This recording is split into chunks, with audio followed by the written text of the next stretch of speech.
Okay, utility board is now in session. Roll call. Everyone's here. I'd like to ask for approval of the minutes for the utility board meeting October 10th, 2016. Make a motion that we approve the minutes.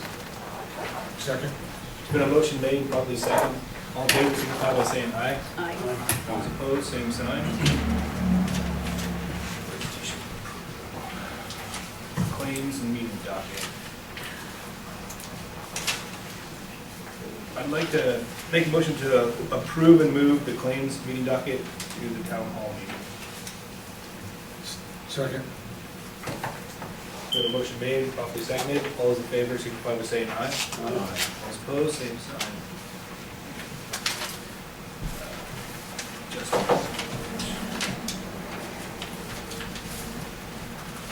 I'd like to make a motion, like this. Is there any questions from the adjustment report? Need any explanation on that? Adjustment report? Mr. Odario, you pre-approved for his side. Burnell, they had moved out, it was moved on the bill. They had also gotten the bill, so it just switched kind of in translation. And then Carmendee's, that's the house that got torn down and it's capped.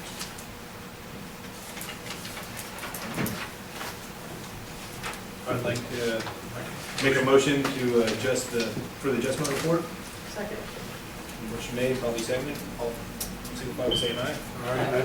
Opposed? Tyrone, excuse me, I'm sorry to interrupt, but I don't think the sound was on. It's on. It is on? Thank you. Oh. Do we have any comments from residents on utilities?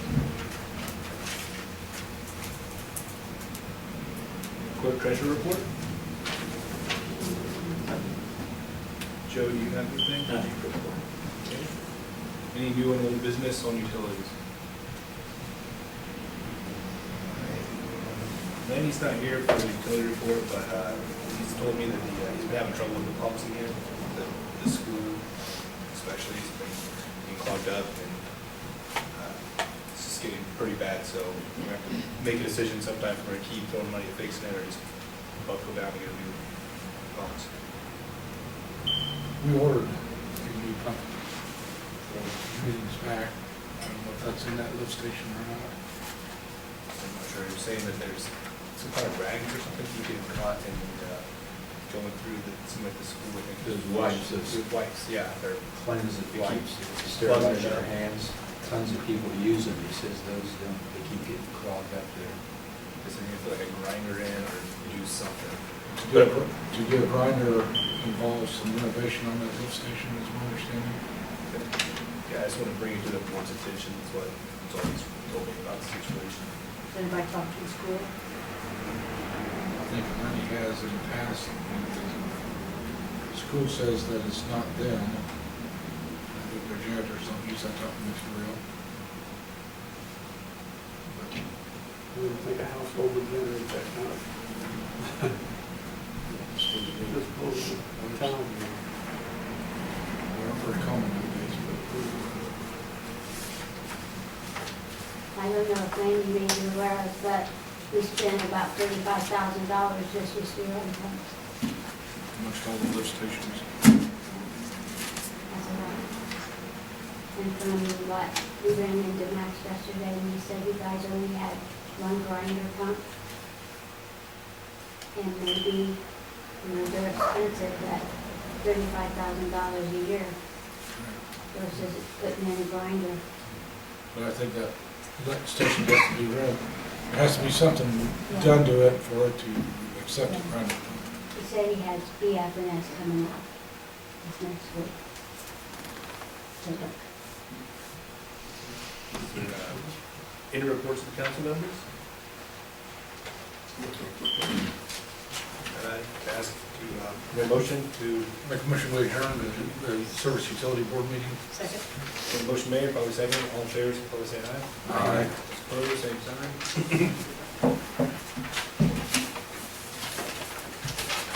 Dayton Town Meeting come to order. Approval of minutes for October 10th. Make a motion to approve the minutes for October 10th, 2016. And motion is second. Minutes for October 10th. All in favor, signify by saying aye. Aye. Opposed, same sign. Motion carried. Budget meeting minutes for October 24th. Make a motion that we approve the minutes for the budget meeting. And motion is second. All in favor, signify by saying aye. Aye. Opposed, same sign. Motion carried. Any questions on claims?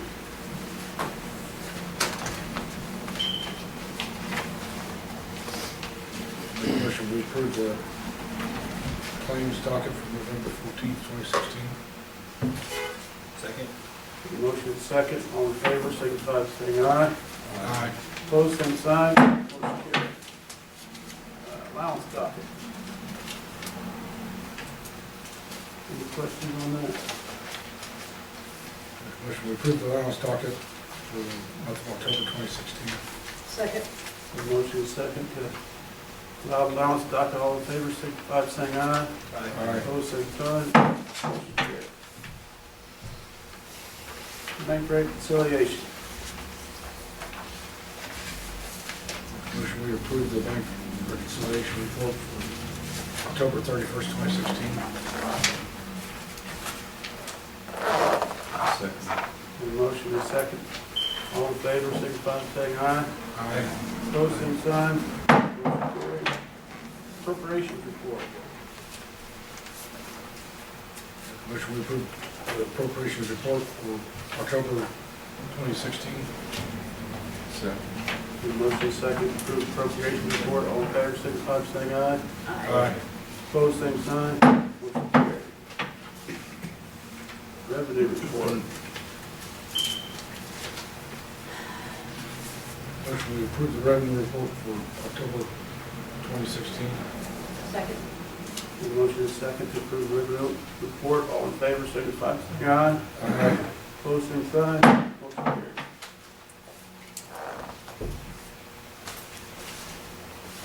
Comments from the residents?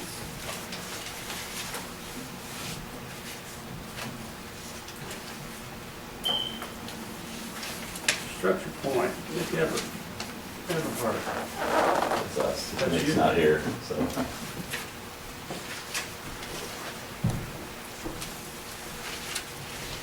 Need me to state my name and address? Yeah. Okay. Dan Hickman, representing McAllister Machinery, Structure Point. Address 500 Pine Drive, Dayton. Basically, we're here to inform you where we're at with the construction process. We basically have completed everything that we were required to do per plan. Detention ponds are done, the aerators are in. Of course, you've seen the berm done, all the plantings on top of that are done. Grade work is done, waterways have been put in, all the pipes in the ground, the 2 ponds have been connected with pipe. And all of that was done to plan. So the next step would be for us to do as-bills from our engineering firm, from Structure Point, and then get those to Michelle at your engineering firm, and she approves them, and I assume it comes back to you guys, I believe, in the process, then it goes to area plan, and we hopefully get our occupancy permit. The one thing that I want to make you aware of, so there's no surprises, what we'd like to do is get our engineering firm in as soon as possible, get the as-bills done. What hasn't happened is the final surface for some of our property is not in because that surface is going to be made up of asphalt millings. Those millings are coming from the I-65 project. That was supposed to happen this summer, and it didn't happen. If you all remember, about a year ago, something like that, that bridge went out, and that completely delayed Walsh Construction and their project. So it's pushed everything back this south phase of the I-65 project is just now getting underway. That was supposed to have gotten underway last fall. So it's delayed us getting these millings. So what that has caused, while we've done the grade work and everything's to grade and the water is going where it's supposed to go, we don't have all of the asphalt millings down. So it's caused us to be, in some cases, anywhere from 4 to 8 inches shy on the depth of where they're supposed to be. So the elevations are off in some of the areas. There's nothing we can do about it other than wait for Walsh to get the millings to come in from I-65. Everything else is done. The area plan has made a couple of trips over to our property, and they want us to get going. They want us to get this done. They want to get this off of their plate and get us our permit. We'd like to do that too, but we're already in. It's really neither here or there to us. We would like to have a permit. It's not prohibiting us from doing anything. We're trying to appease them and get this thing going. So what we would like to inform you of is that we want to get the as-bills done. Michelle is aware of this, that they would come in with all the grade work being right, but the elevations may be off by, again, anywhere from 4 to 8 inches. She thought it was a good idea to inform you guys of this, and as did Nick from Structure Point, before we spend the money to do the as-bills. We want to inform you of this. If you have any concerns over that at all, we can wait. But again, area plan is kind of pushing us to get this done. So if you're good with it, we'll get the as-bills done. We'll send Michelle. She can make sure the water's going where it's supposed to go. You guys go through your process of approving the as-bills. We'll get our permit, and in the spring, when millings start to come, the elevations will be made right. So that's where we're at. Questions, thoughts? Looks good over there. You've done everything you said you were gonna do, so Yeah. I don't see any reason why you can't go ahead and get your as-built. Yeah, because Michelle, I talked to her today, and she said then, when you do those for the uncompleted work, your engineer and their engineer will get together, and she has to prove that to sign off on it, right? Yeah, I assume I don't know the process, but yeah, I think it has to go to her. Because she She said has it's got to to be approve it. guaranteed somehow that you'll finish that work, you know. Once you have the Yeah. occupancy, there's no guarantee. Well, we want to finish the work. We don't want to leave it dirt because, right, it's unusable for us. It's just unusable ground with it being dirt. We have to have some sort of surface, whether that would be, stone or asphalt millings. We 2 years ago or whatever it was when we started this process, I invited the neighbors over to our building on a Saturday morning and made a commitment to them that we would do asphalt millings. And the reason being, one of their concerns is the dust from all of the equipment moving around. So if we put stone down, it's a lot of dust, and that wind comes out of the west and it blows it right over on their property. So asphalt millings won't do that. So we want to put the asphalt millings down. It's to our advantage so that we can use the property, but we did make a commitment to the town that that's how we would do it, or to the neighbors, I should say. She said they need a permit to get those, and so look at them, okay. Joe, you have any thoughts? You're not gonna do the as-bills until you get the buildings down, are you? No, we would like to do the as-bills right now so that we can get area plan off our back. But then the as-bills that you do right now are gonna have these defects of 4 to 6 or whatever inches in them, aren't they? Well, they're gonna be different, sure. They're gonna Yeah. be They're- different than what the finished job ought to be. What, How do you propose to bring it online? She said to me today that when she gets them, then she works it out with their engineer, that they sign off that somehow they can sign off they will be done according to that, so they can go ahead and finish their permit. They've done that before, put a stipulation in there where, in order for them to have it, this also has to be done, completed it As long as there's a record made that you guys are deviating from the usual course, I think they've done everything else out there that they told you they do. Is there a timeline on that, as far as? No, she just said usually. Sometime in the next X number of months or years, this has to be completed? No, as soon as they get those as-bills and they can finish up and check her. She said she had to look at the drainage tubes too and stuff, but there's a couple of questions, but then whatever work isn't done, they'll go with the other engineer and somehow assure that that will be done. They'll do something, like a variance or something. I don't know what she called it. I don't know what We'll she. probably have to sign off on it as well. We actually did this, we did this not long ago. When we first moved in, we got a temporary occupancy. And when we did that, we had to come to an agreement with area plan, and Michelle was part of this too, that we would finish, all of the work that wasn't done, which was a substantial amount of work. And she did put timelines on it as well. One of the things, as an example, was when we did this temporary occupancy, we were moving in it was like October of last year, so we've been in this building now for about a year. One of the things that I told them was, they said, you've got to put all these plants across this top of this berm, but the shrubs that we were putting in call for them to be planted in the spring.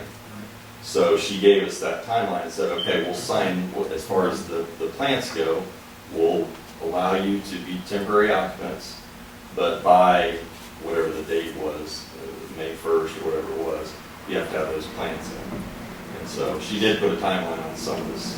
What is area plan? Michelle didn't say they were pushing down there. Why is, you've got your buildings, you're doing business, people are, why do you need a, usually you have 2 years and then you can extend it another 2 years for an occupancy permit. Why the push on it? I can't answer that. I don't know. May have visited something us. to do with the bond, because they have a completion bond. That's true too. Right now, and the minute you start tinkering with this, you've changed the terms under which that bond was issued, I think. Well, she looks at it. I don't have a problem with that, just like some assurances that those asphalt chips will be there, rather than, bare dirt that's Yeah. create dust and. And we'd be happy on our part to extend some sort of guarantee, sign off on that those asphalt millings will be put down. And if, we have the original plans now, we would like to do the as-bills, which are going to come in slightly different in some areas on the grade. We will agree to bring it back to the original plans as soon as Walsh starts producing millings off that interstate. So, Can you use that previous experience, some form of temporary occupancy? Will that get you where you want? to be honest with you guys, we're where we want to be. We're in the building, we're doing business. So She this, said once you get those as-bills, then they'll work it out, so you yeah, go ahead and. and that's what she told us, that I she would think work out the as long as details. the record is abundantly clear on what the deal is. And she'll tell us exactly what has to be finished. Yeah, I think that's actually, I think that's where you're headed. Right. Not to wake up next summer, in the middle of the summer, and suddenly discover that the tailings are not in the parking lot, and these guys have gone south someplace, and that's your problem. Well, I just don't want to, the town residents complaining about dust or something because, McAllister forgot about the millings and become a real low priority or something like that. Not that you guys would do that, but. Michelle's pretty good. She came the last time with the plants, the berm. It's all in writing. Everybody signed Yeah. off on it, so. Yeah, again, I think you have to just make a record of it, so everybody knows what the deal is. Well, she'll tell us what still needs to be done or not done, and whether it's okay or not, so she'll have all that. Dan, when are you going to move the 2 concrete barriers, so the cul-de-sac's all done and everything? They told us to leave them there until this was all approved, until the guy from Area Plan. Do you remember his name? Tall guy. Burns. Because Michelle said today, I asked her, and she said, I don't know, I think it's got them there for, they'll They- open until they get the occupancy or Well, something. they told us not to keep that blocked until we got the as-bills done and everything was approved. because technically, they need to check and make sure we built that cul-de-sac to the plans. You know, with the right water drainage and the right curb and, you know, everything. So, that's the only reason they're there. I didn't care less if anybody uses that or not, you know. So do we need a motion? I don't know if we need a motion for it. Just go ahead. Yeah, we're just looking for you guys to be informed of it. That's what we'd like to do. It's good information, but I think Michelle is completely on board with doing what you guys are saying. And that is to make a record of it, document anything that we've got left to finish. She signs it, we sign off on it, and we're fine doing that. I appreciate your concerns too. You guys are doing what you're supposed to do. But we want those buildings down. We want them down as soon as we can get them down, because we can't use that property until they're down. When did they say it'd be like early in the spring or mid-spring? Yeah, that's what they're saying. Because our topsoil, they're just hauling it tonight. Yeah. That's 2.5 months. It's not their fault. It's just one thing after another Well, they continues to said delay that that bridge put project. them back a month and a half, 2 months. Yeah, it was more than that. So, that's where we're at.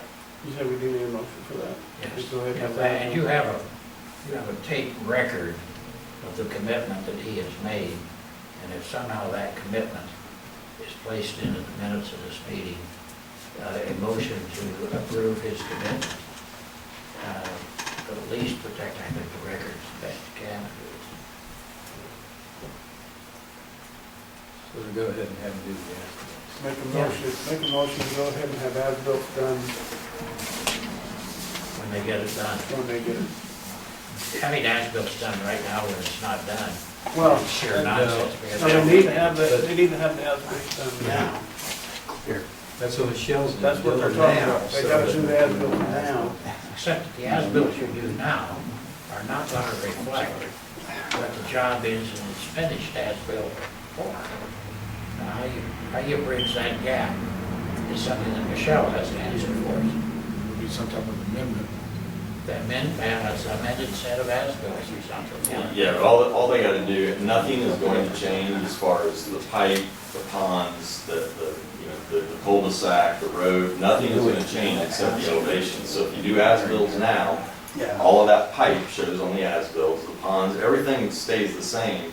All they gotta do is come back out in, let's say, next May 15th and reshoot the grade. That's it. And then you can easily change the grade on those plans and resubmit them to you if you'd like, but that's all you're talking about changing. So you spend, we'll spend thousands of dollars doing these as-bills. We won't spend a few $100s having them come back out and shoot grade. See, that's what you really need at the end, as-bills to speak, the end result out there.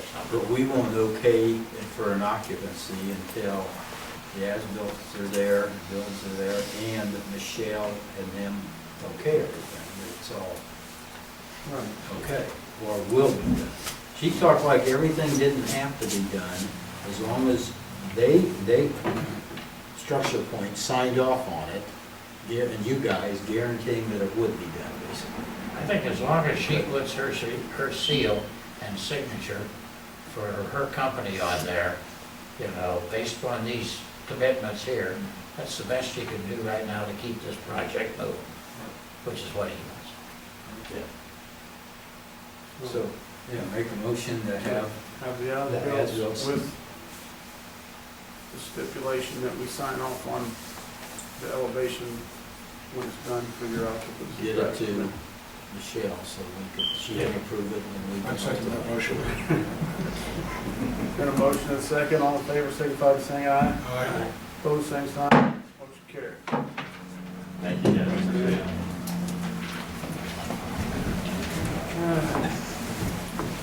Clerk treasurer report. You guys have nothing?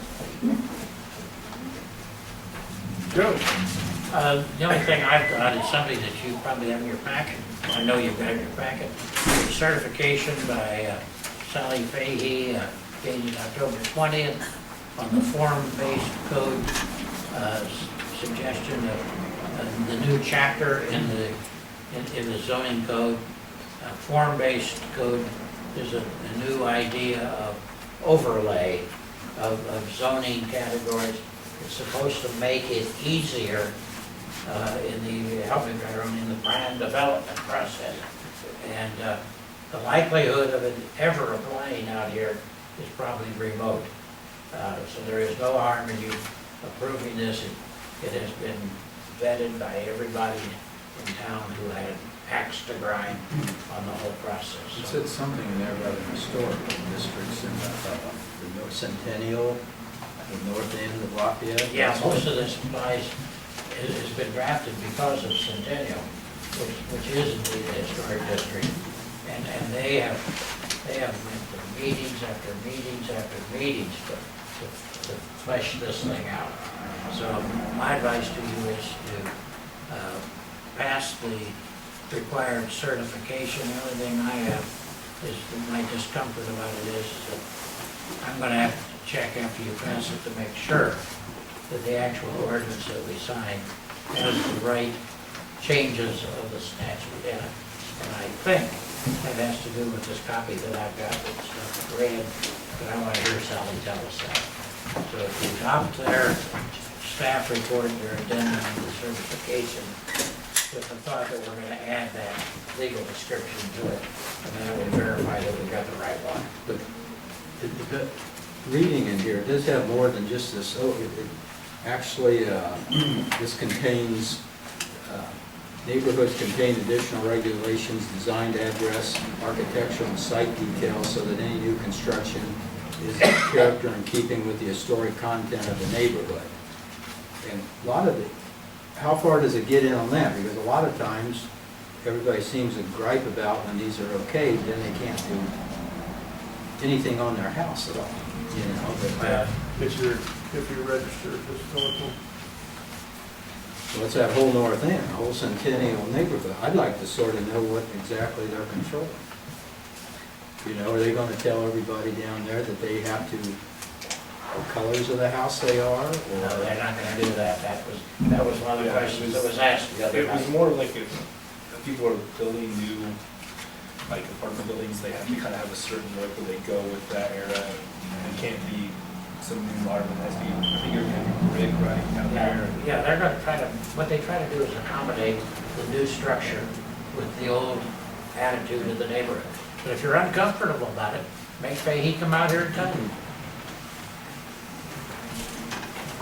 So it's basically for new construction. They're gonna try and keep getting new construction look. Yeah. If you want to table it, Ron, table it. We'll Yeah, get Sally out here and I find think out what. we ought to, or at least somebody call her and ask, maybe Tyler, to be sure how. Just to be I wouldn't do that. I would have her come out here. Funneling it through somebody is guaranteed to get you in trouble. I'd like to make a It goes down motion to to the state table lots, it you know. till next meeting, before we get Sally out of here. Okay, who's going to take the rowing oar and invite her out here now? Now that you've made that motion. Ron's got the question, we'll say who writes around Yeah, that's the thing that we get to the next meeting, and she isn't here, and nobody invited her. So that's what I've got to do. I'll invite her, I can talk to her once every couple of weeks. So. there. You made a motion? Yeah, Now, you're in her office more than I am. make a motion to table this until we get Sally out here to explain the details of the ordinance. The motion and second. Better off to do Table it, all in favor, signify by saying aye. All right. Opposed, same sign. Motion carried.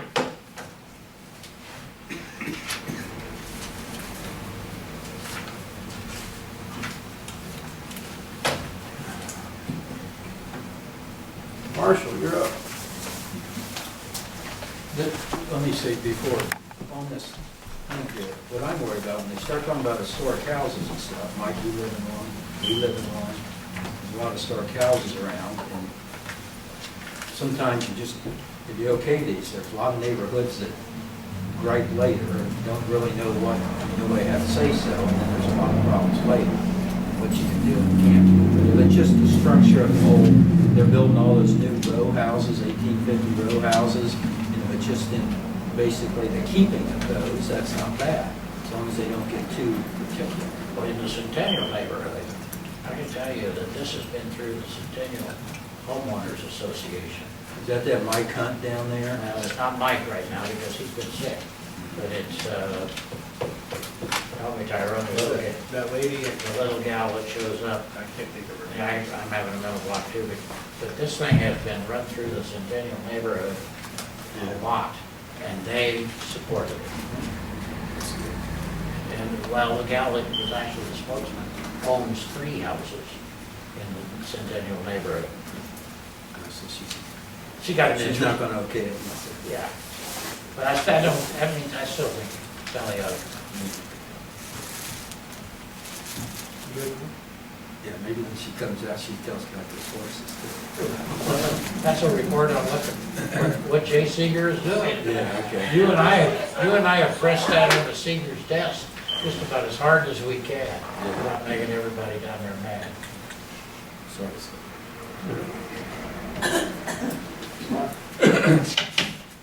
Go ahead, Scott.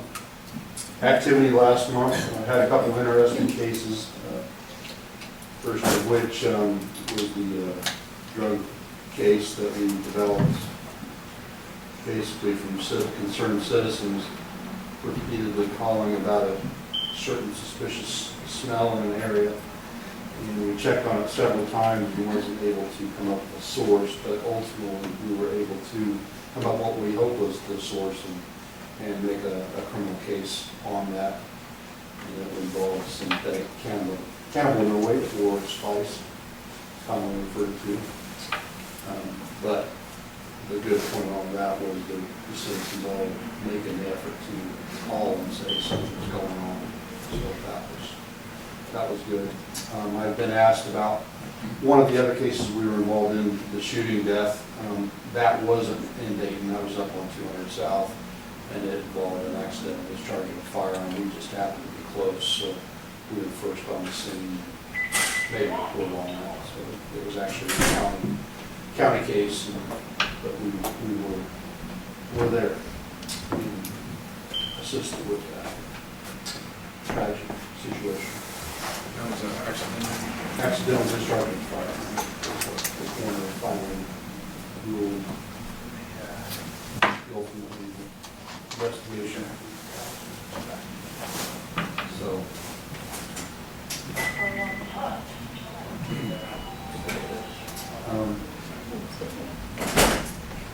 Any other questions on any of Sorry for being late. criminal cases or incidents that we handled last month?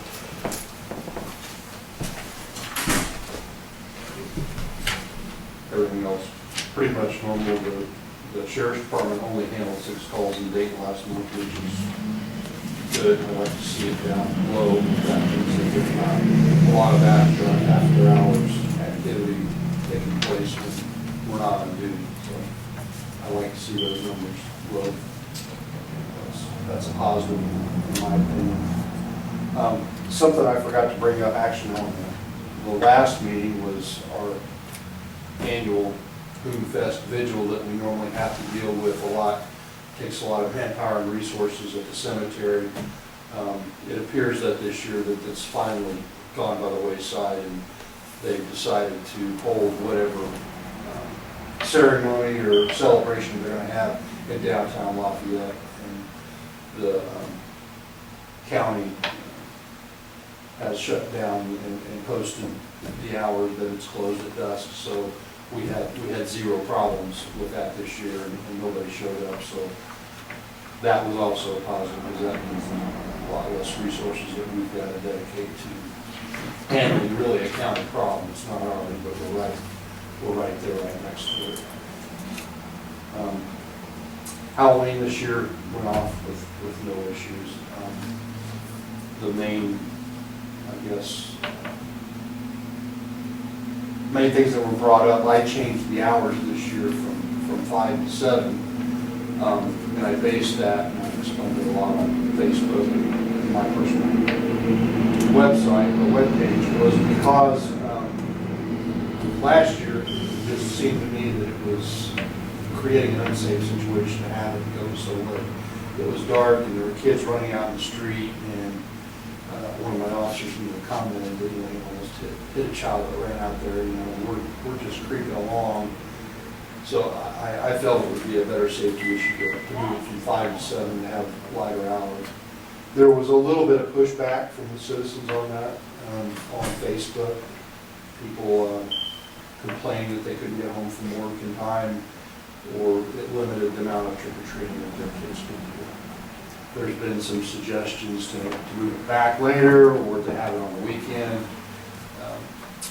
I finally decided to try to get some feedback for next year. I posted notice in the office and on Facebook asking for some feedback from people. And that's been up about a month, and I've got 3 responses. I've asked if they either email me or send a note or drop a note in their utility bill, something to get to me as easily as they could, and I've had 3 responses. So out of the 530 households we got, we're not getting a lot of feedback yet. Now, I did go through and research all of the little posts that were put on the official Town Dayton website, and there were like 16 people commented on there, and the majority of those people, like 14 of them, would have liked to see the hours moved back. There were like 6 that suggested that they would prefer it on a weekend. But again, we're still talking a very small portion of the town that's not giving their input or don't make a decision. But I thought I'd bring it up to you just to say, I'm trying to get a fair opinion on what people would like to see it, weigh that against safety concerns, and make a decision from there for next year. Any input from you guys would be welcome to. Is it against the law to trick or treat after 7? There is no law. I mean, you can do whatever you want. Suggested hours. You can go out and trick or treat right now if you'd like to. It's just, You can do it 5 to 7, and Is there an age if you want to go limit? trick or treating all night, you can. it's one of those deals, a lot of people make a mountain out of molehill, I think, Especially It's since basically, we have set times so that the people who hand out the candy, they can plan around that, and plan their day and be there and be available. And they don't like people showing up at 9:30 when they want to shut up shop and go to bed. So Was it 5 to 7? it was 5 to 7 this year. What was it in our neighborhood? They started about 5 until 9, I would say, till you ran out of candy. Could shut the light off. We had 1,000. That was one of the things, when it was light out, they couldn't see which lights were on, so they didn't know where they should be going. Well, I think kid trick or treat, we just kept going until people quit answering doors. We didn't have a watch on.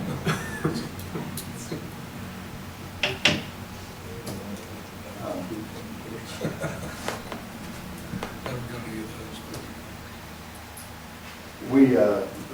I was asked by Dayton Elementary at their Fall Festival if they could use the police department as a silent raffle, and they would donate like a police experience to some child, and we did that, and the winner was a Colton Johnson, second grader from school, so he got to go down to the police department, spend an hour learning the ropes.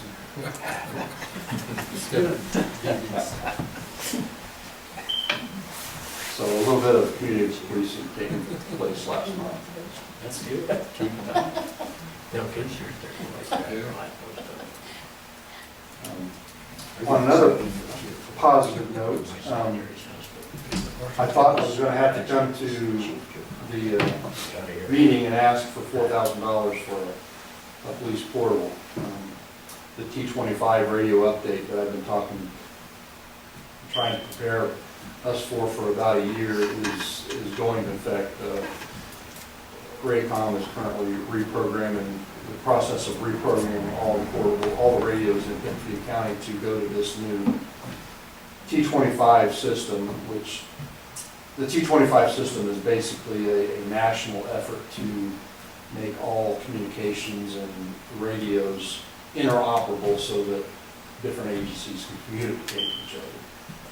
It's been discussed here for a year or two, and they're finally getting close, I guess, to switching over to this type of frequency and band. All of our radios prior to this last month, we have been able to upgrade over several years, and they were all compliant except for 2 of our portables. And those 2 portables were so old that they couldn't take the upgrade to this new system. So I applied for some grants that fell through, and researched with other agencies to try to find out what a good way to get one of these radios were, but they were quoted at like $3,700 for just a portable radio. I'd asked the prosecutor if they would be able to help out, and they came through and gave us a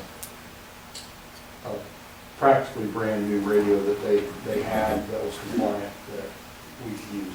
It not been utilized much by them, so that saved us from buying the bullet, had to pay for that. I decided to only replace the 2 portables with 1, because I think based on our current manpower, that's sufficient. We do got several extra batteries and backup, so that if we need to grab an extra battery and keep going for extended time, we can do that. So what I need from the council is I'd kind of like to do something to make it official. They asked, the county prosecutor's office asked if they could have our 2 older models, because they can use those as trade-ins. They get like $50 or $100 for them when they go buy a new radio. I didn't think that was a problem, but I just want to make it official and have you guys make a motion that we accept the radio from the prosecutor's office and donate our 2 older ones that will be useless to us after we make this switch anyway. And I went ahead and drafted a motion that someone could make, just to not confuse what we were needing. Feel free to look, and I've also got some information on there what actually Project 25 is, P25, if anybody's interested to delving into the technical aspects of that radio frequency upgrade. I'll go ahead and make the motion to accept the Motorola Model XTS 5000R P25 compliant radio from the Freedom County prosecutor, and to donate the 2 non-P25 Motorola Model 2000s to the prosecutor. Second. There a motion second. All in favor, signify by saying aye. Aye. Opposed, same sign. Motion carried. Good job, Scott. Save it for us. I was sweating.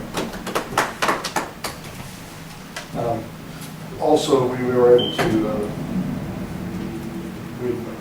back a couple months ago, I asked if we could try to sell some of our surplus rifles that we had, or firearms that we had that were not being used. One being a nice hunting rifle that was donated to the department in years past. I don't know how long that we got it, but it's not something that we utilize. And the other one was a handgun that was used probably 20 years ago and carried by one of the officers that we've since upgraded.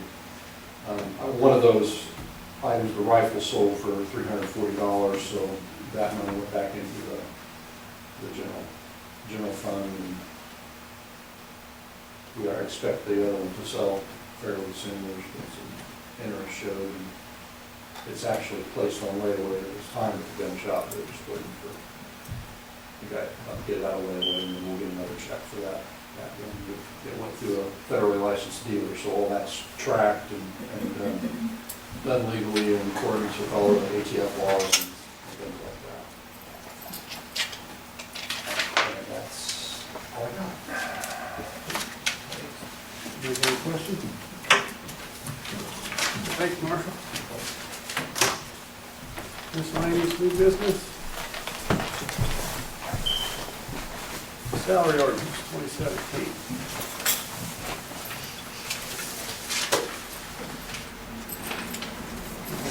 questions on that?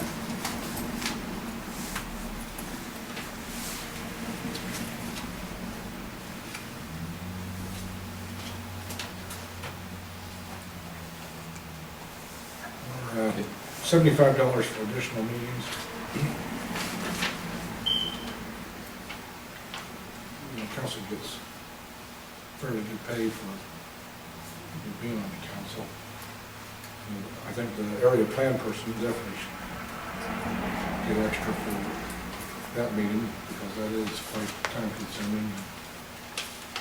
But it's $475 for other meetings. I guess I can't think of too many cases where I feel that that's really appropriate, given our base salary and so forth. If anybody else has thoughts on that? Didn't we pass that we couldn't get 75 for any meetings that were in the building, or was that just the talk that we actually were passed the? You gotta be outside the $75.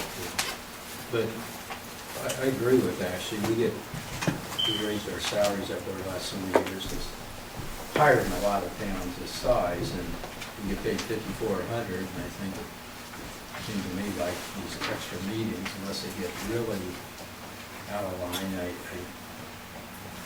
think like you on roads and streets do a tremendous amount. Just like you on Merkel, you did a lot of hours when you were on roads and streets and stuff, but maybe it ought to be more like everybody else that works. If you snowplow, you get 15 an hour. If you go out and mow the grass, you get 15. If you go out and dig a trench, you get 15. Maybe it'll be a flat 15 an hour. I wouldn't mind it seeing nothing, but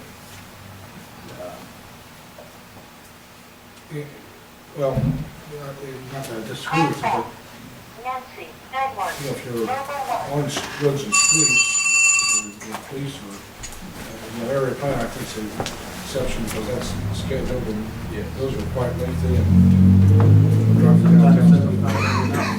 Well, that's exactly right. I've been on area plans, so I can vouch for that. But you know, conceivably, you know, the person doing streets, you know, every 15-minute meeting they have with somebody, you know, on a road project or something, you know, you meet a contractor out there to look at something, and, you know, contractor calls you back, you know, 3 hours later, hey, come and look at this, we run into problems. You know, I don't know, technically, you know, that street person would charge $75 for each meeting, and, you know, I don't think that's right. You know, I don't know your experience as being, you know, in charge of police and you know, wastewater and stuff like that. You know, wastewater, you'd be meeting with contractors and stuff. I think the framework ought to be different. I think our salary for being on the town board should encompass the responsibilities that each of us have in our you know, whatever department that we have to deal with on the police, utilities, buildings and grounds, you know, roads and stuff like that. The exception to that is, as I said earlier, the area plan, because I think that is, like you said, $75 a lot of time isn't enough. I see this thing, and I see what Ron, I mean, just like you, going out there 3-4 days straight when they did a road, that can get pretty lengthy. So maybe, like Ron said, going to an hour, if you're out there more than an hour, you just charge like you would for snow, an hourly rate instead of the 75 every time you go out. Because that can get, you can spend a lot of time on that stuff, or down in the barn. I'm not going to charge for any of it, but Yeah, because I feel pretty strong about it. But I think we've all done a lot of stuff and not get charged for it. I spent a week of vacation when they were doing 38. Really trying to keep that, but we're trying to just get through the street. but I think that there could be a, you know, more than an hour you charge you could do an hourly rate. If it's, 10, 15 minute quick meetings, I don't see, but most of us have other jobs, and if you're taking, you're, depending on where you're going, you're half hour into it, driving to meet with somebody, meet with them and drive back. So, Actually, I agree with you, I'm not gonna charge either, but at least if we got it down to 15, try it here, be a little more than just that automatic 75, whether it's a half-hour meeting and you charge. I think 15 is too much if you're gonna put a dollar amount on it, but Yeah. whatever you guys decide. Guys and gals. What do you think? Tammy? I think the hourly rate makes more sense. See how it works for you. There really hasn't been too many extra meetings this year, like compared to last year, anyway, so. And you're right, some years You have a ton. you have more than others. But I mean, your plane still gets that full though, Right. because that's a, Absolutely. oh, yeah, that's it. And it all depends on if you have a big project going on at the time in town, where, like McAllister requires a special meeting. you're gonna get food.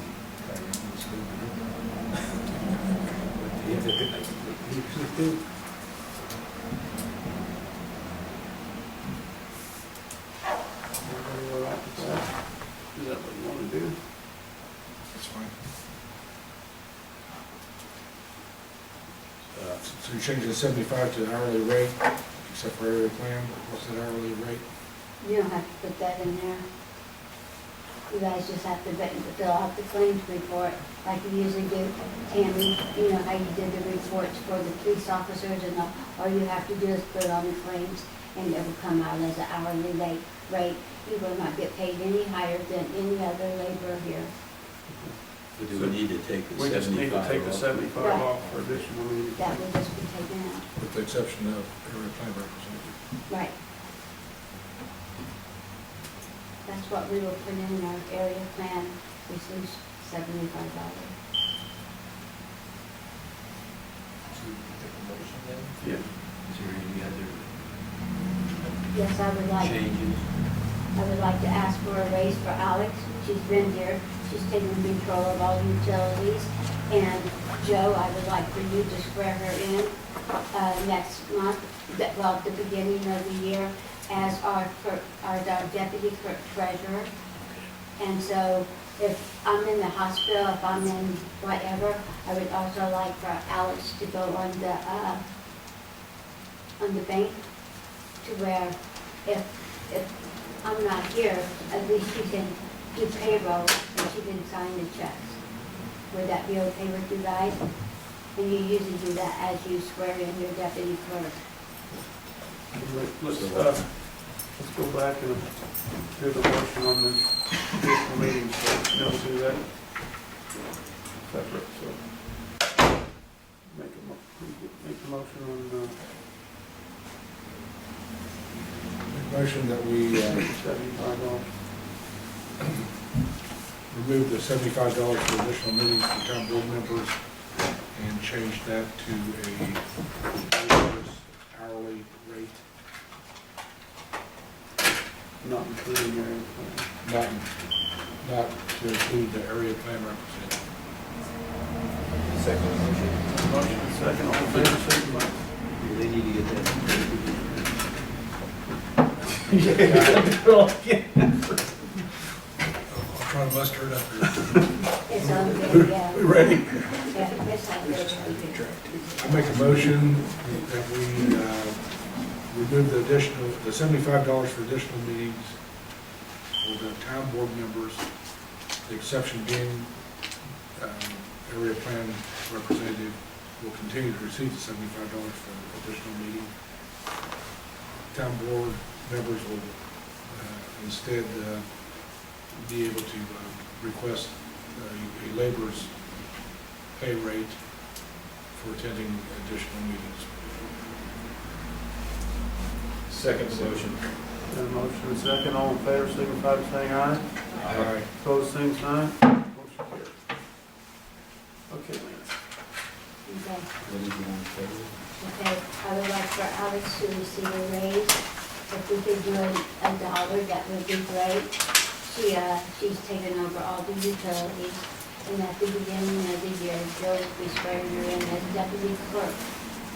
And so also she will learn how to do the reconcilement, she knows how to do the payroll. We'll put her on the bank account to where she can sign checks in emergency if I'm in the hospital or whatever, and so go from there. We need to make a motion for that? Make a motion to give Alex a $1 raise per hour. Second. Got a motion second, all in favor, signify by saying aye. Opposed, same sign. Motion carried. And what does that make her, 12? And that will, all that will take effect come first of the year when you wear it in. Okay, are you gonna put another line item in here, deputy? Yeah, but or we can change the utility clerk to deputy clerk. Well, you do have utilities for the deputy. I'm not sure what our duties are. Pretty much. Okay, so yeah, I would change the utility clerk to deputy clerk. Okay.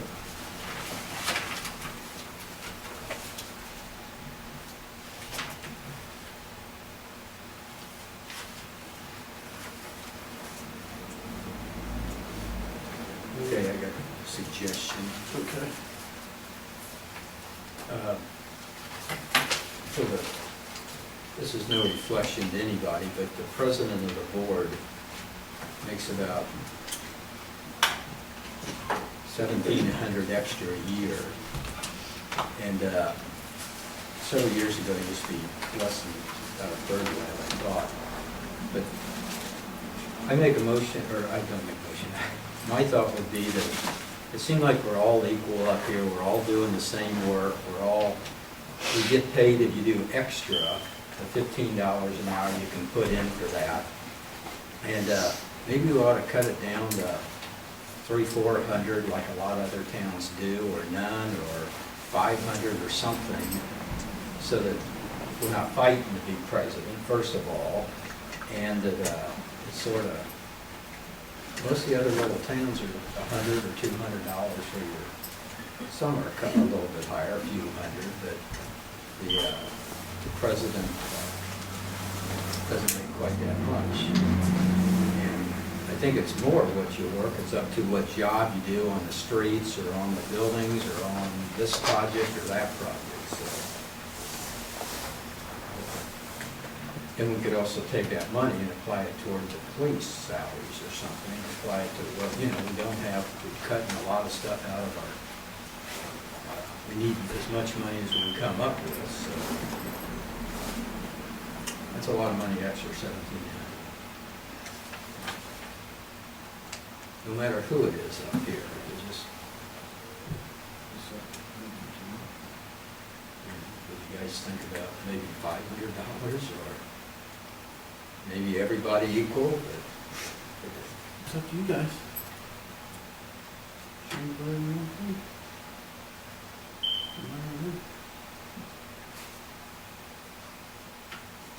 75 is bi-weekly. 150 a month.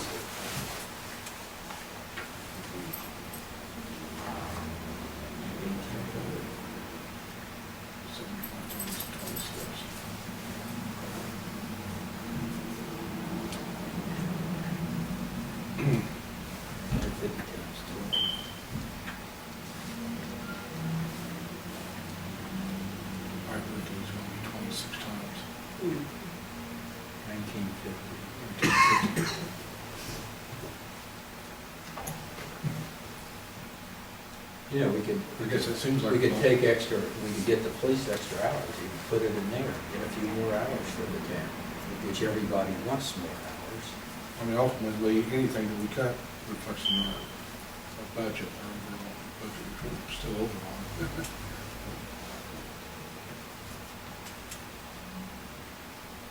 Yes, I think you could still leave a one-time monthly of 75. You don't have to make it 75 every paycheck.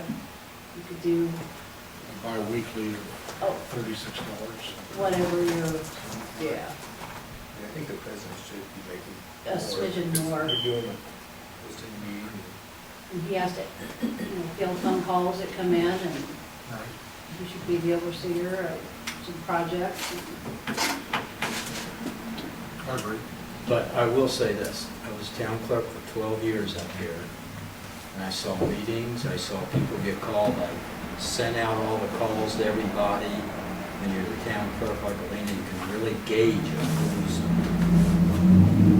doing what, and there's some years that some people on the board, like Ron, you one year, you did a tremendous amount extra. You know, just absolutely, you probably did more than 3 or 4 of them together. You know, and if you get stuck in a category like roads and streets or something, you get a lot of work, you know. Sometimes if you don't, buildings and maintenance is pretty easy and everything. It just being president doesn't, you're doing the meetings and everything, but you're still getting your salary too for the whole year, $5,400. What if you go in something like 50 a month, and that's 600 extra a year? That gives the president 6,000 and the other council members 5,400. And then we take that 1,350 and apply it to more hours. Go back in the budget. That's all. Put it back in the budget. And use it as- If you gave us $75 for 12 months, take it divided by the 26, it's $34 extra.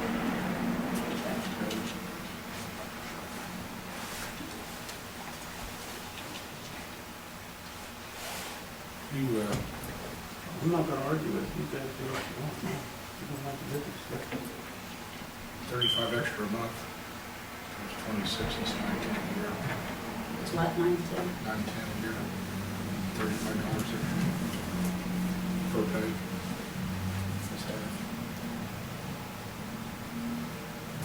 Remember a couple of years ago, Double it too. For years, it was a lot less than half. I wasn't around, so I, You know, somewhere we got there and we made it too quick. We increased it twice.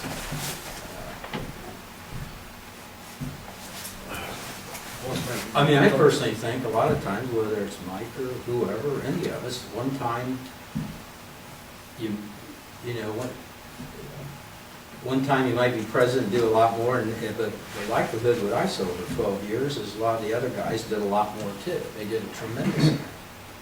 You know, it depended more on those, that's why a lot of these other towns, I've got a list at home, most of them get $100 to $300. You know, not 1,000, not 2,000 for being that president, because I mean, you're in a small town, and how much can you do, I think. I don't know. You can do what you want. I make a motion for an additional $50 a month for the town president. Right. Well, I think you ought to go with what you had, the 35. Great. 50 bucks a month. That's 600 a year. And remember, we're not taking, we're gonna spend it on something, we need to cut, remember when we did this budget, we still need to keep cutting. And we have a lot, we've gotta really watch our spending, we're doing a good job, Elena did a great job coming up with all this stuff. We just, I personally would do it for 2, 3 years for nobody get anything extra, till we get our budget completely squared away, and why would we keep overspending? But, you know, I'm willing to compromise too. So. And now it's still give the president $600 extra a year for all the extra work he's doing. He's got a motion already for 50, or whatever.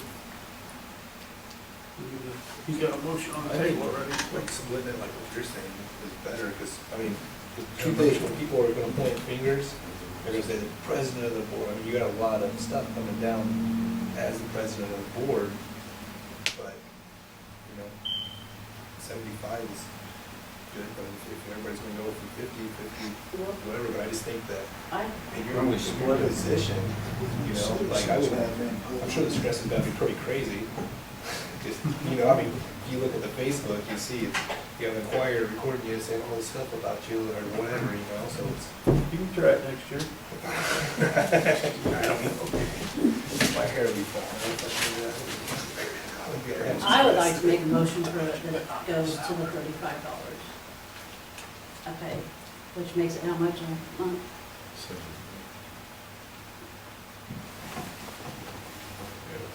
Point of Well, I order. guess it'd be a paycheck.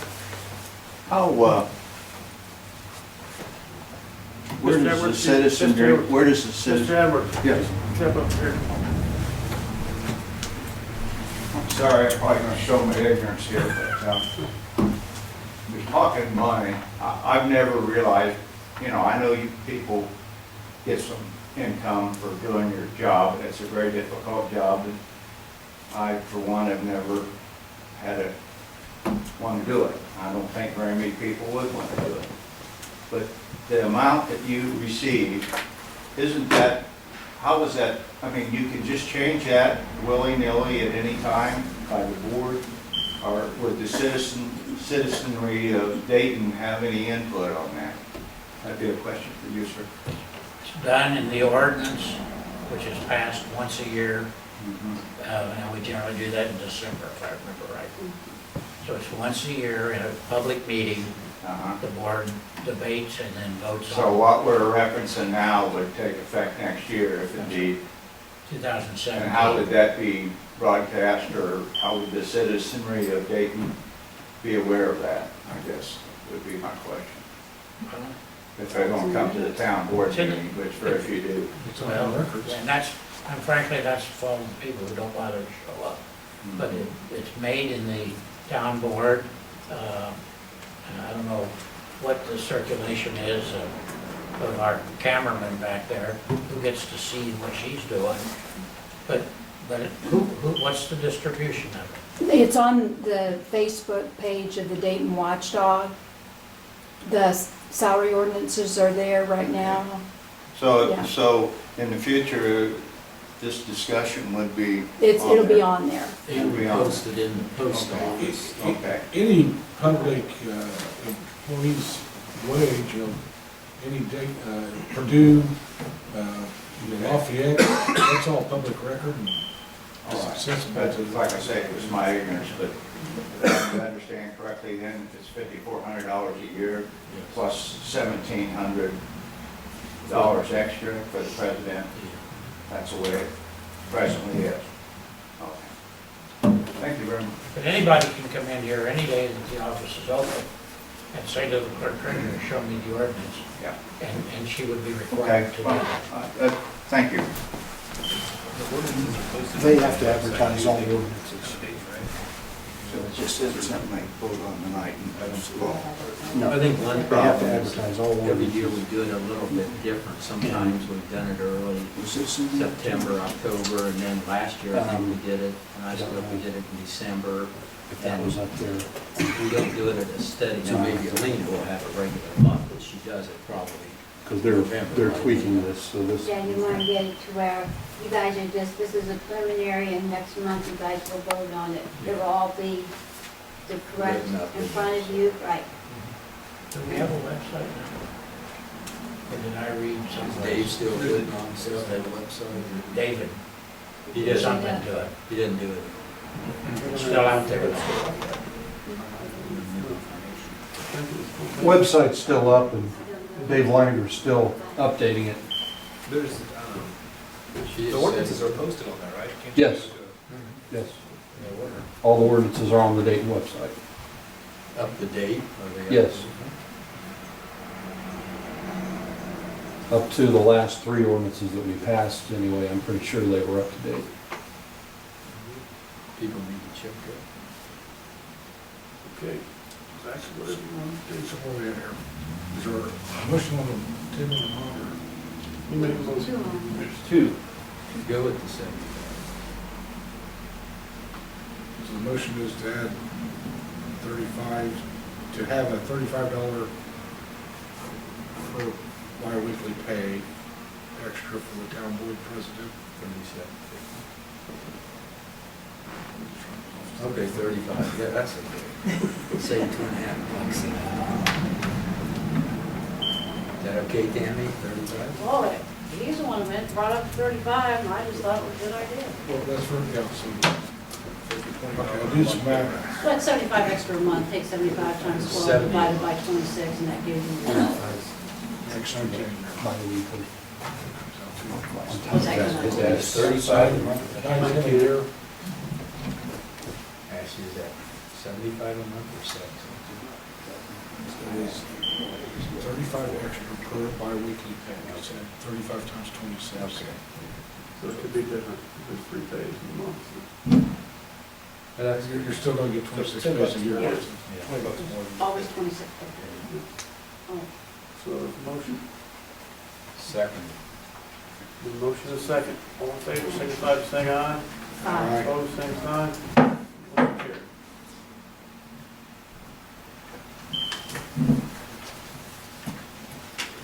Joe, you got anything else? I got one other little thing on the salary. Okay. Just for, this is picky, but all our clothing allowances and everything, I think it's great we've knocked those down. But up until a year and a half ago, the town has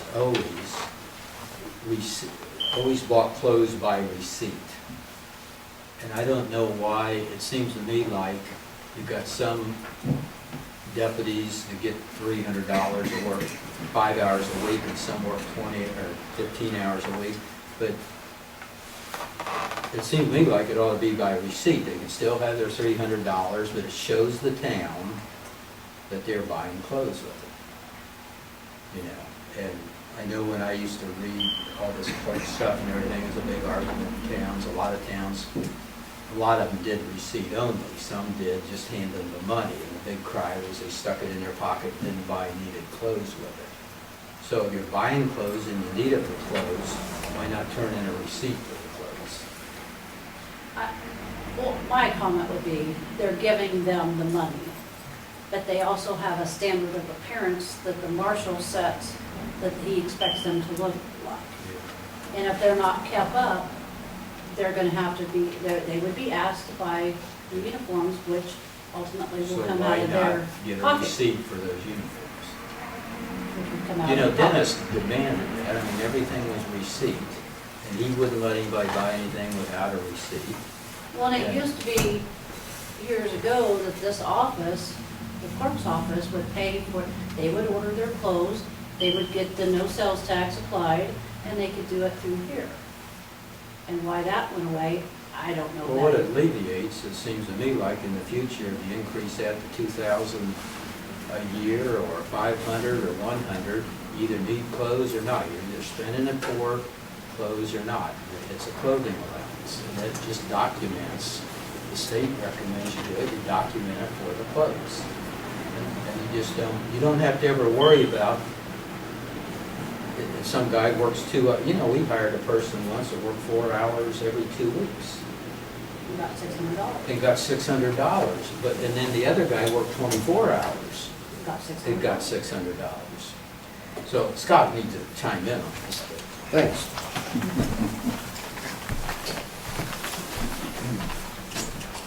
Okay, our current salary rates in regards to clothing allowance is $600 per officer paid twice a year.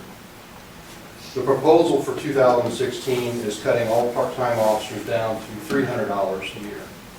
So we're cutting the part-time officer's salary ordinance in regards to uniforms in half. I'm a proponent, and I suggested that, I'm a proponent of keeping it at the $300 per year. The receipt method of doing clothing allowance, in my opinion, it creates more work for me. It's going to create more work for Lena. Because every time somebody spends $6 on a pair of socks, or $10 on a shirt or t-shirt, or $30 for a pair of pants, then I got to document every time they spend money. And I feel that this is better time that I can spend out on the street. The less time I spend in that office down there is more beneficial to the town for me to be out. So I feel that we've cut it down. Obviously, and I agreed with Ron when we discussed this before, an officer who works 1 day a week is getting the same clothing allowance who I am who works full time. That's not fair and doesn't make any sense. So either I'm not getting enough or they're getting way too much. So I don't want any more money in my clothing allowance. I would prefer that we make the change that we're doing. Now, it's done different by every department, but by and far, most departments that I see, it's considered an end-of-year thing. They give them their clothing allowance, and like Tammy said, they're held accountable. And the guy shows up and he looks like you send him home and say, you get it, and there's no whining about this, that, or the other thing about how they shouldn't have money. You give them money, you should look presentable. These are the standards that you got to keep. The other thing is, like several months ago, 6-8 months ago, I destroyed probably $15,000 worth of uniforms that had laid in the basement because they had been bought by the town. They had to be turned back in because they were town's property, and they laid down there and they rotted and they get just. When I come on, I don't want to wear somebody else's uniform. I don't want to put on somebody else's clothes. So they're basically useless. When they're received to the town, they're the town's. When the guys leave, they have to turn them in. This way, it's their uniforms. If they leave, take the patches on them, everything that says Dayton, and you deal with that. They're yours. And you take them with them. You don't have all that wasted inventory. So that's just my opinion. Well, first of all, Scott, there shouldn't have been $15,000 worth of uniforms in that basement, because we had this discussion a couple of years ago when we were hiring a marshal, and they were supposed to have been either donated, everything was supposed to have the patches like a lot of towns do, and donate them to Goodwill or other organizations. They should not have laid down there and rotted. But I paid those. You also got into the cases a lot when I remember one guy needed to spend his money, so he bought a pair of boots in the spring, and then he bought a $190 pair of boots in November or December, and he quit in January. And it seems to me like those pair of boots should have gone to some other military small town that, when you get on the website of the clerks, there's a lot of towns that are asking for used uniforms. You might not wear it, but a tremendous amount of towns do need this because it supplements their, like you getting a free $4,000 item you just got. Well, I've been in law enforcement for 25 years, and I've never heard any department asking for used uniforms. And I've worked for a lot of one-man departments. No, that's what they have. But a lot of stuff, I just remember as clerk, a lot of stuff always was bought at the very end of the year, and it's like, you know, I brought up one meeting, I think somebody bought 4 or 5 pair of handcuffs. I mean, what do you do with 4 or 5 pair of handcuffs? You know, you can't use these out here in another department, I don't think. Maybe you chain people to a couch or something at home. But anyway, I did the receipting for years, and it wasn't really a problem. But you guys can do whatever, just a thought. You know? $300 doesn't go very far. Buying one pair of pants, $50, shirts, $50, a jacket's $100. $300 will go as far buying that equipment, whether it has a receipt or not, Scott. That means that statement doesn't mean anything. They'll still buy the same, it doesn't go very far, you're right. But whether you have a receipt or don't have a receipt, $300 will still buy the same amount of equipment. Well, I'll do it whatever way the the council wants to do it. I've just given you an opinion and my side of it. Well, I saw the views for years, so I was the guy that paid the thing, I was the guy that okayed it, and I was the guy saw what they did, and there's a views.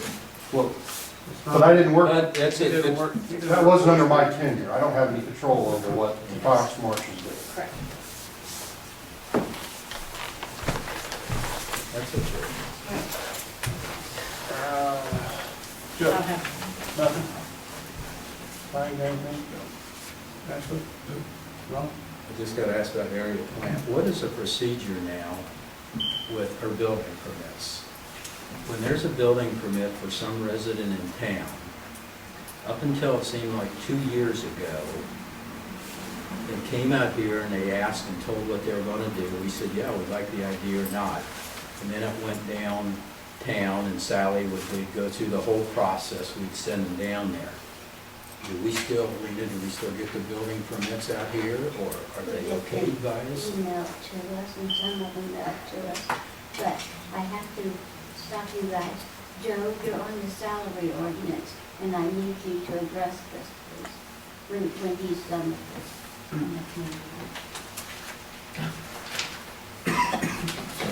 Whenever this board.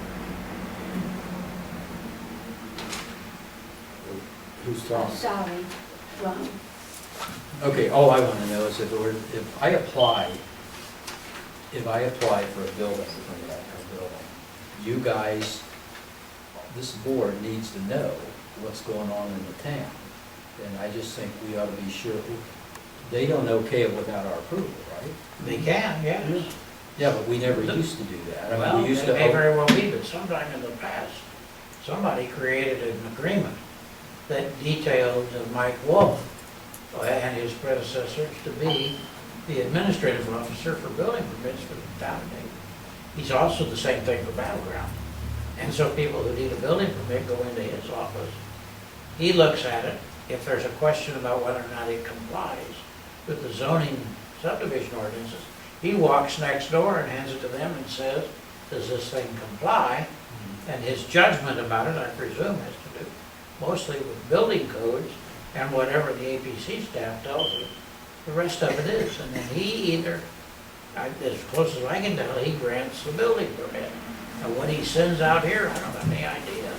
And I don't even remember that obscure agreement that we had of at least 6, 8, 10 years ago still exists. And Because, yeah, I remember like Tyrone and your dad came in to get that building, and John up here said, no, you know, the board said, no, we're not having it.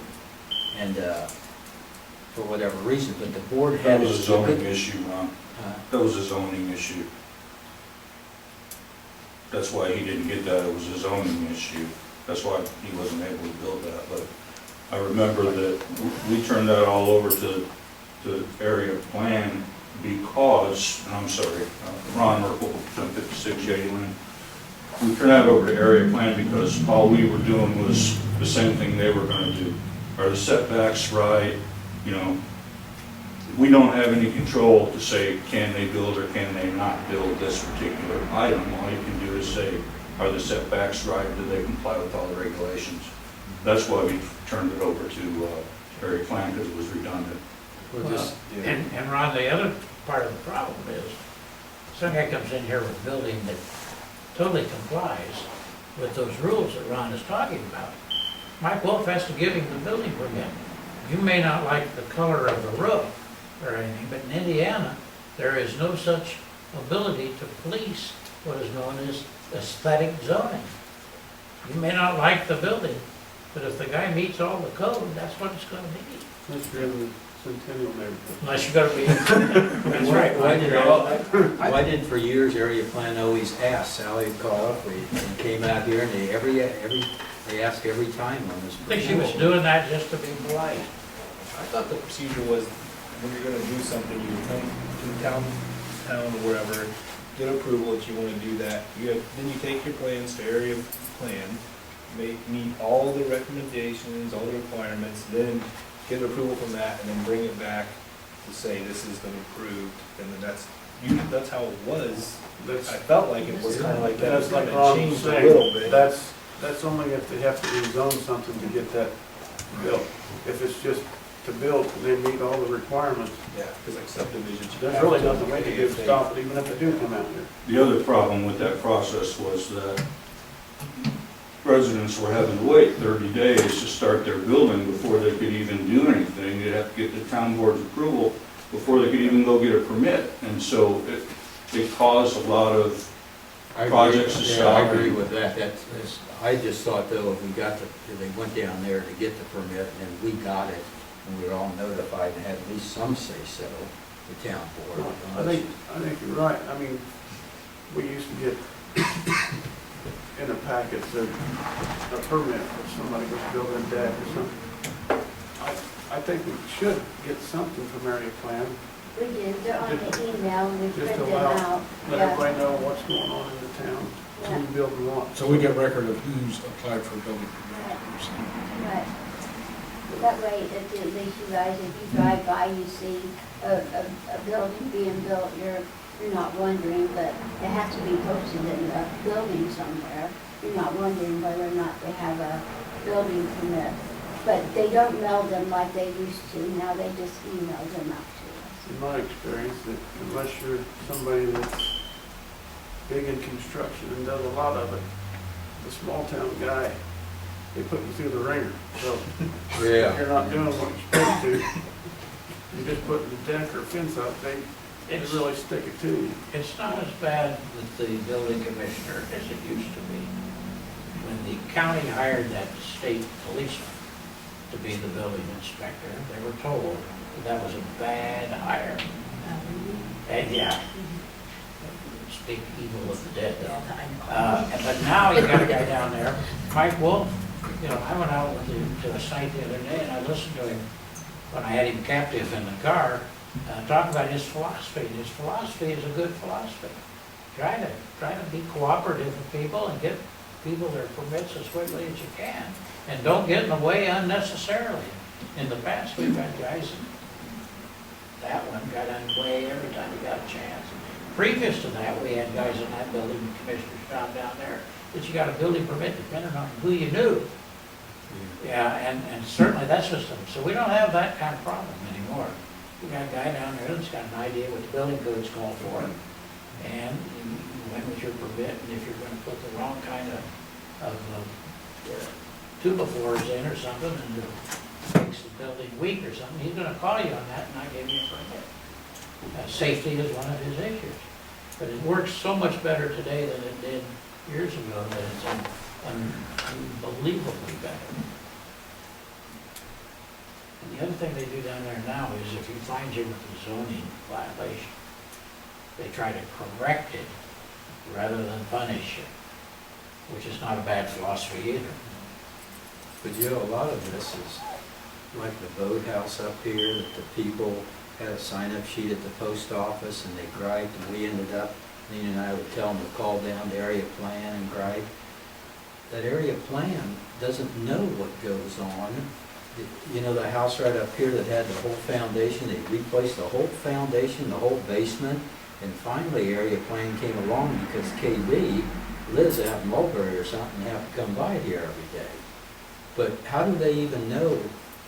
You know, they get a piece of paper and it, how do they, I guess, you comply with the setbacks and everything, but some people that don't even apply, if they don't even apply, at least now we know we don't get a permit, we can go to that house and say, hey, you haven't had a permit, right? But right now, we just presume everybody's got a permit, I guess. Well, they're supposed to put that permit up if there's somebody. Yeah, but they put them. Somebody doing something on a building, and you go by, and you walk in and you say, where's your posted permit? And they don't have one. Then you call Mike Wolf and say, these people out here are doing these things, come out. And he will send somebody out, or come out generally by himself, he comes out. Or he goes next door to Sally and she sends somebody out, because her people are out here all the time. Or in Battleground. Well, I guess the trick is, then we have to, council member has to go up and knock on the door and ask for that permit. If you're interested in doing that, you sure do. It should be posted on the outside, shouldn't it? Well, yeah, there's another solution, she just mentioned it. You can hire a code enforcement officer, you know, and you don't want to get into that mess, okay? It's supposed to be posted on the outside of your project, isn't it? Yeah, You don't have to go up, it should be posted. You can see should be it. right there, nailed to the door. If it's not, then you can go up. But